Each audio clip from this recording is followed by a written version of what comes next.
unique ID. Called in some additional reinforcements for me. Unfortunately, Brian wasn't able to be here with us this week.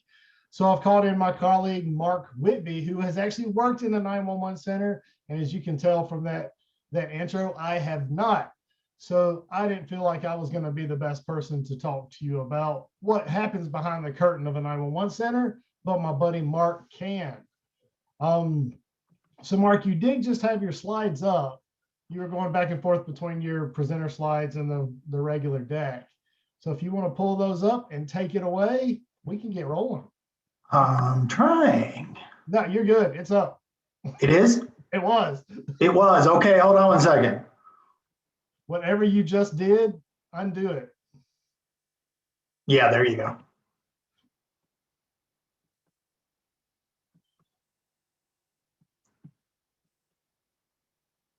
Let's see.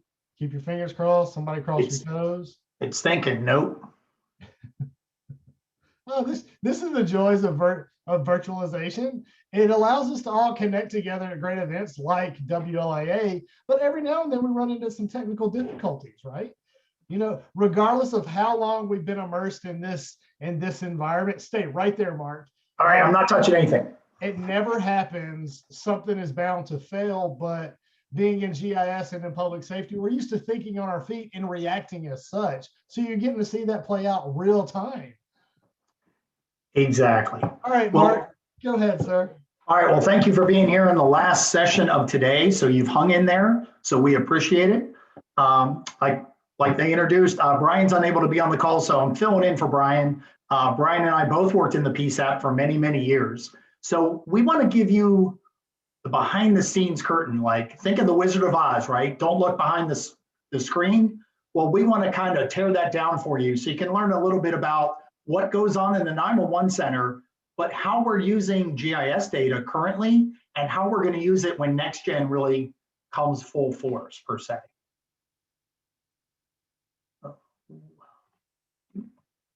All right, you don't even have to look at pictures of us because we're live, so it's even better. So you can see us smile and talk and everything.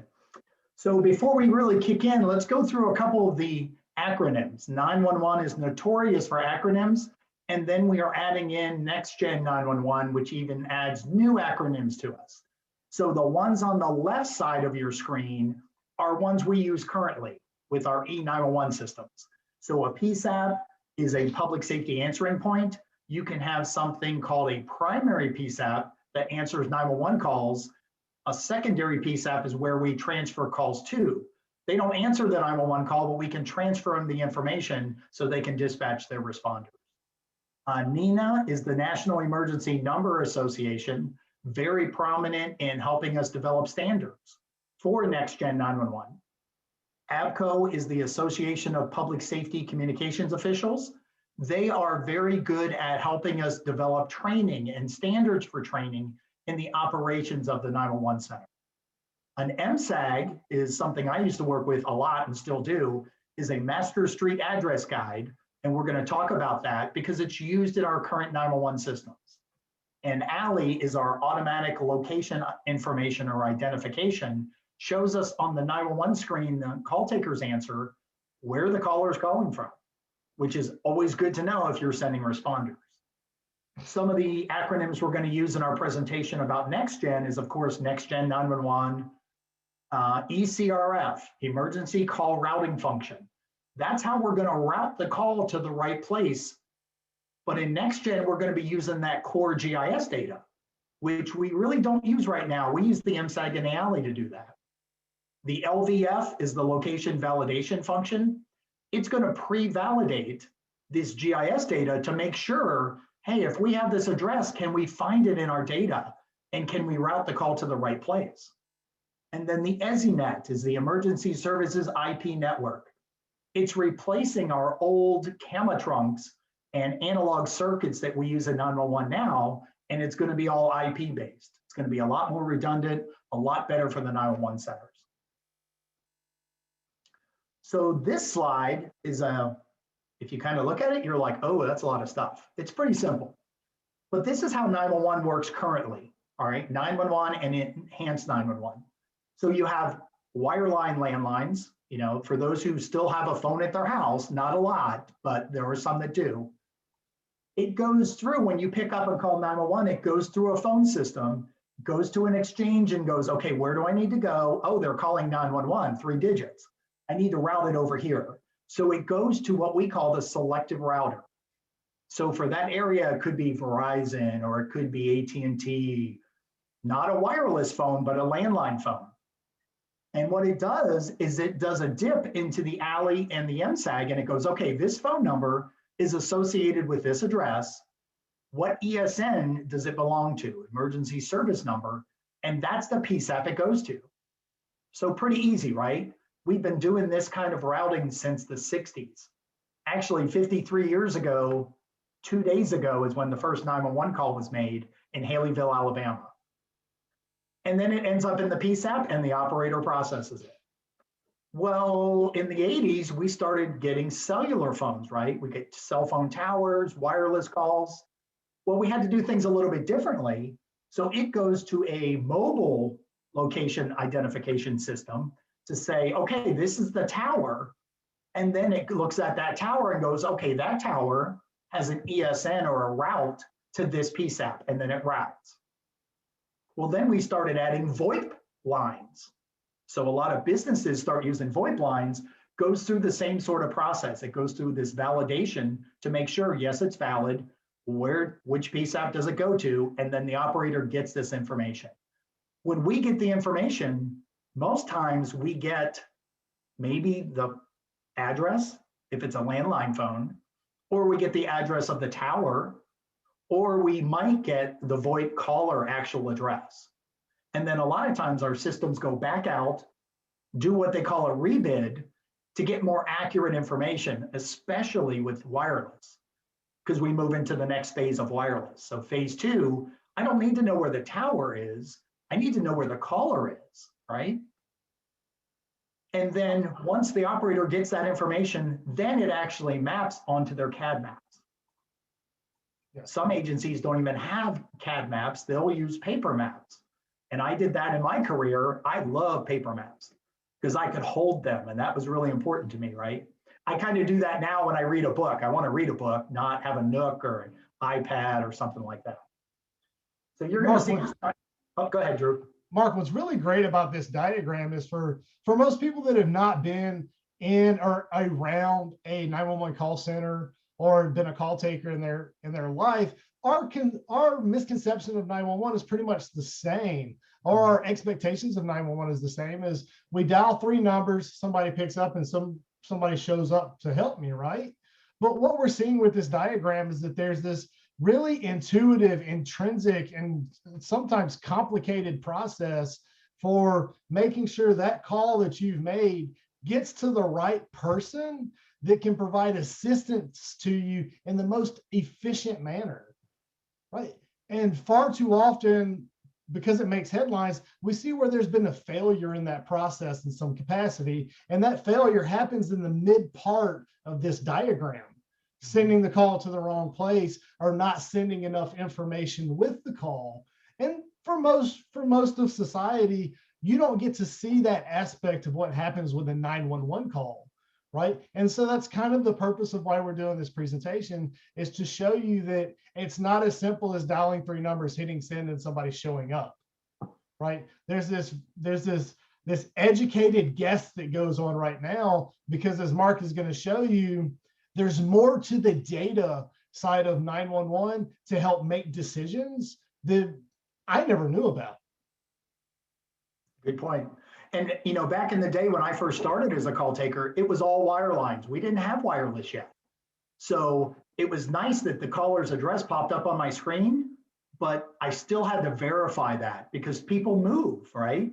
If you move, maybe you have the same number, you live in the same city, but you don't live in the same address because you moved. Well, when we introduced wireless, you know, it depends on which tower you hit, which sector of that tower you hit. Maybe you're in a different county and the call gets misrouted to the wrong county, and then they have to transfer it, which takes time. And in an emergency, time matters, right? So really, really important. So good points, Drew. Thank you. So when you look at a 911 center, who are the players? okay? Most times when you call 911, you're talking to what we call a call taker. They answer 911 calls, they answer non-emergency calls, they enter the information into a CAD system, a computer-aided dispatch system. And it gives us information like cross streets and grids and whose jurisdiction it is and what responders to send and all this information. But that call taker is that first point of contact. And when I used to train new operators, I always told them, when you answer the phone, you need to have really good information in that call because we need to send a responder. If you can get in a police car or a fire truck or an ambulance and drive to that house, the information is good. If you don't, how do you expect a responder to find it? So we really need to ask our callers, you know, and that, like Drew said, that misconception, if Drew calls 911, he goes, you know where I'm at. Well, if I knew where you're at, I wouldn't ask, right? But I still need to verify, even though he tells me I need to verify. And a lot of the standards now, you have to ask the address twice. You have to ask the city because some of the primary PSAPs answer for multiple jurisdictions. So the call taker takes the call and in some places transfers it electronically to a dispatcher. Some places the call taker and the dispatcher are the same person. So they answer the call, they dispatch the responders. But the dispatcher dispatches the responders via the computer, over the radio, or to their MDTs in their car. And they monitor these radio channels if responders need more information, if they need information queried through different databases, like for law enforcement, or, hey, I need another unit, or I need another fire truck, or this fire is getting out of control, right? Or maybe somebody's injured on a law enforcement call that we didn't know they were injured to begin with. And then, of course, you have supervisors or managers that manage the 911 centers or the PSAPs. They help out the call takers. They help out the radio operators. They handle a lot of administrative tasks. They do scheduling. Maybe they do data corrections for their GIS data or their map data, right? So a lot of different things. So these are the core people that work in a 911 center. So let's talk about how GIS data impacts these individuals, right?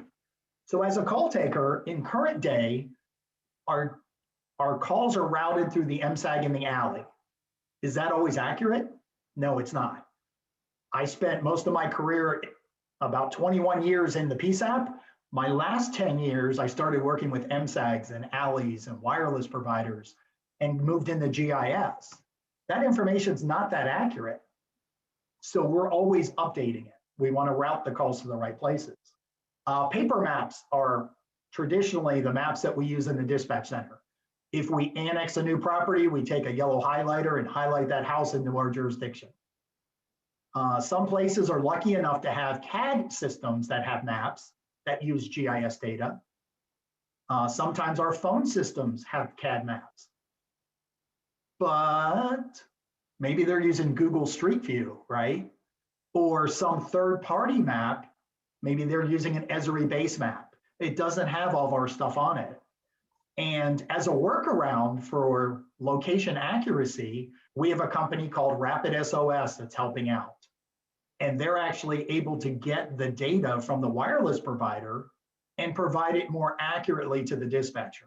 So what we get from Verizon Wireless or T-Mobile or AT&T is kind of accurate, but Rapid SOS is even more accurate, so it's helping. Well, how's this going to change the job of the call taker in the future?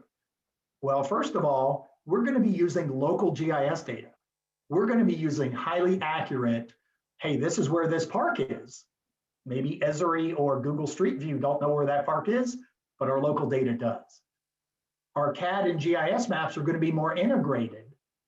We're going to get updates a lot faster, right? Because it's local data. We don't have to wait to have it shipped in from somewhere else.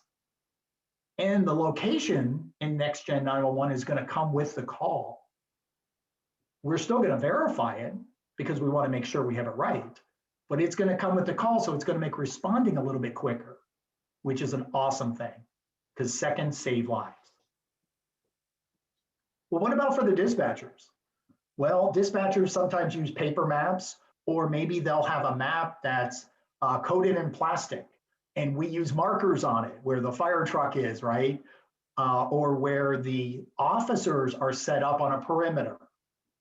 We may not have to do that anymore. We'll be able to, in NextGen, actually maybe annotate on a live map on a computer screen.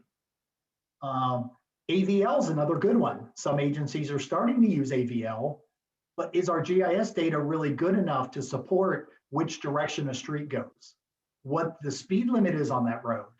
What if there's road closures? Are we able to block it off? So in the future, again, that caller location being more accurate, we can do what they call closest unit response. The closest law enforcement officer, the closest fire truck from a fire station, or the closest ambulance. What if it's in the waterways, right? It's on a lake, on a stream, and we need to bring in a Coast Guard or Department of, Water and Safety, or, something along those lines where we need a boat or something along those lines that can get out there, because otherwise we got to wait on shore for them to float to us. No, we need to get to them. Well, the supervisors oversee all this, right? So one of these things is, right now, the super call taker or dispatcher may say, hey, there's something wrong with the map. This isn't on there. Okay, maybe they have a way to process it, and they see Drew walking down the hall, and Drew's the MSAG guy, and they give him a Post-it note. He goes back to his desk. His desk is a mess. He puts the Post-it note down. It gets covered up. That change may not be made. Right now, Drew doesn't have a way, unless he walks back by the comm center and says, hey, by the way, I fixed that error. There's no real solid feedback loop, right? In NextGen, it's going to change immensely. It's going to be an automated discrepancy process through the LVF, through the ECRF, that's going to notify people, hey, there's an error, we need to fix this. If we find an error, Nina says, you have 3 business days to get it fixed and get it back up into the cloud. But there's a feedback loop. So when Drew makes the correction, he puts it in, everyone who put that information in is notified. Makes a big difference. So in NextGen, why are we moving to NextGen? Well, because we have an old system, right? It's 53 years old this month. Communication devices. Remember the first cell phone was a bag phone? Well, now we have what? iPhone 11, iPhone 12, Samsung has versions. We've moved and we have a basic little computer in our hand. What about those expectations of the public? Like Drew was talking about, right? Public expectation.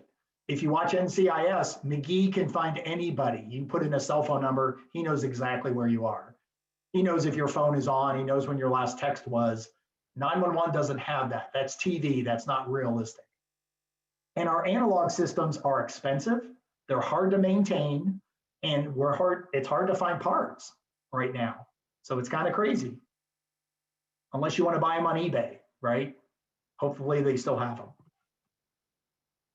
But current state 911, the standards for NENA came out in 2009 that says 98% is acceptable.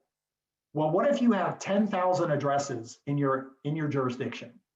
Well, 98% of that is what? 980, right? Or 9,800, I should say, if I'm saying 10,000. What if your house is one of those 200? Do you want to be one of those 200 people that when you call 911, they don't know where you're at? To me, that's not acceptable, right? I worked in public safety. We need to find these callers to get them help. NextGen, we're going to go beyond that 98%. We're shooting for 99.99999, right? Those 5 nines. Is our database ever going to be 100%? No. We're always going to have exceptions. The last presentation talked about like an odd address on the even side of the road. It happens. So we mark it and we move on, right? Maybe until they move or something like that, then we can change the address. But we're using I3 architecture, which Nina's recommending. All the different vendors are following these NENA standards for core services, for the ECRF, the LVF, the GIS data. So it's going to be a lot better, a lot more consistent. So I talked about the MSAG and the alley a little bit, right? The MSAG is basically like an Excel spreadsheet, but the MSAG is very similar to what you guys call the road center lines, right? It has a street name, has a street type, pre-directional, post-directional, and it has a range, okay? So that's what we're currently using. but is it accurate? Maybe, maybe not. We've manipulated it all these years. The alley is what's attached to that phone record, the address that's attached to the phone record that comes through the system and shows up on the operator screen. This is the data we've been using for a long time. It's tabular data, it's not spatial. And spatial data is real world, right? What's out there, and that's what we need to use. So Drew, if you want to talk a little bit about what kind of layers are we going to use in NextGen? I do. All right, so for most of you guys, this is not news to you because you've just received back your gap analysis report from the state.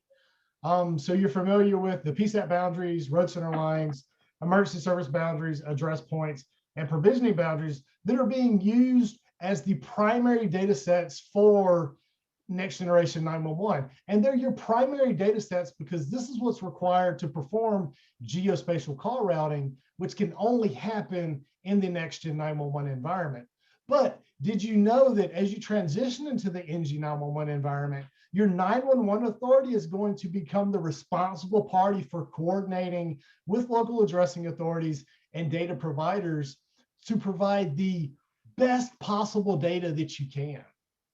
So that really pulls into play the need to remediate and maintain our GIS data at a high level to support not only existing systems within our localities, but also to support this transition to next generation 911, right? So it's requiring a change and a new effort from our GIS folks that currently we haven't had to do before, right? So that's a big source. The footprint, each PSAP needs access to a seamless, normalized, and highly accurate footprint.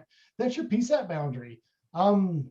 We preach a lot in other presentations about the need to have seamless, no gaps, no overlaps in our boundary data, because we need the ability to accurately identify where to send the call, accurately identify what response units we're sending to a location. And if we have gaps or overlaps in that data, during that call routing process, we could generate an error. Again, we have to update this stuff. And here's something that you may not know. Once an anomaly is identified within your GIS data, you've got 3 days to fix it. I'm going to let that sink in for a minute because that's new for us in GIS. We've never really been held to that type of standard. So as you provision your data into the EZNet is going to have the ability to create an error report for you, letting you know what data doesn't pass. Not data set, but what specific pieces of data did not pass, ECRF and LVF. It's going to generate a report. At the creation of that report starts your 3-day process that you have to fix it. Identify the report, identify the error, remediate the error, and provision it back into the EZNet. So that's new. Put some thought behind it because it's going to change your internal workflows. And then accuracy, the entire goal of this is to have the best possible, most accurate data that we can, which is why we have to try and strive to go beyond 98%. Next slide, please, Mark. You have about 5 minutes left. Okay, thank you. Thank you. So we showed this diagram to you earlier to show you what this call routing aspect of 911 looks like now. But as we transition into next generation 911, GIS becomes that centralized part that's identifying where to send a call. So GIS is helping us make accurate decisions, which is why we're responsible and have a charge for providing accurate GIS data.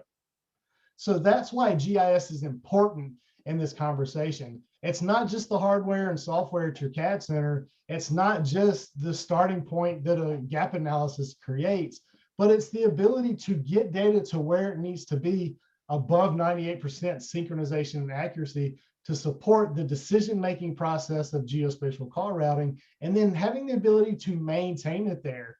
It's not a one and done deal because we're changing our data daily depending on changes that are coming from local government or from county government. Next Right, slide. and like Drew said, if you see the slide now where GIS is, where was GIS in that first slide I showed you? Didn't exist. It really wasn't there, right? So it makes a big difference. Absolutely. So here's what's extremely important about this entire conversation around next generation 911 is that GIS data is becoming life critical. It's also becoming a very critical component to 911 itself. That's a space that typically we haven't lived in with our GIS data. Sure, we provided our data to our CAD centers to support their mapping components of CAD. So that's the computer aided dispatch. We provided maps to support SARS or search and rescue, but we've never really relied on our data to help save a life. That's important. That's why we have to provide these processes and these workflows to continuously synchronize and compare our data sets against each other to maintain a high level of accuracy, and do it in a way that's repetitive and doesn't get lost in the fold because we got busy one week or because we got busy for a day. So it's extremely important that our GIS data becomes a critical part of this conversation, and we look to move past just the hardware and software at CAD, and we put focus on working on our data, because data is a huge part of this. And from my own personal experience, the data aspect of next generation 911 can take the most amount of time to get where it needs to be. In my locality, when I was GIS director in Virginia, it took us 2 years to get our data where it needed to be. And we had good data, right? So my report looked like a lot of your guys' reports that I've seen from your gap analysis. Took 2 years. Granted, we did everything in-house. We didn't hire that out, but still, it takes time. Go into this knowing that data is going to take time, and it will help you out. All right, so as we close out this, if you've never spent time in the 911 center, go over there. I know with COVID, it's going to make it more difficult, right? They may not let you in right now, right? Because they don't want to, infect the operators. They're doing stuff. But even if you make a phone call and talk to maybe the dispatch manager or the supervisor and say, hey, how do you guys use the data that we send over?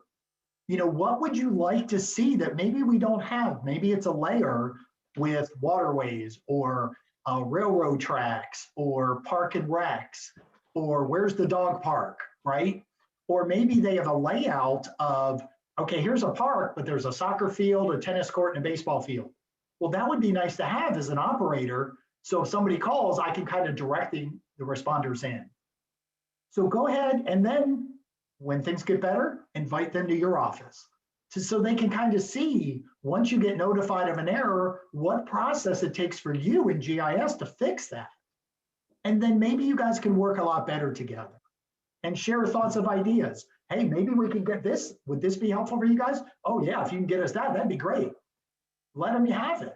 Maybe Absolutely. They don't have the layer on all the time, but they can turn it on when they need it. They don't have to second guess anything. Hey, Dave, I do see your question. Your question is, where does the NG911 need the address points to be located in the GIS? You use an example in your county of having the address points at the center of driveways. A best practice is to have the address points sit on the center of structure.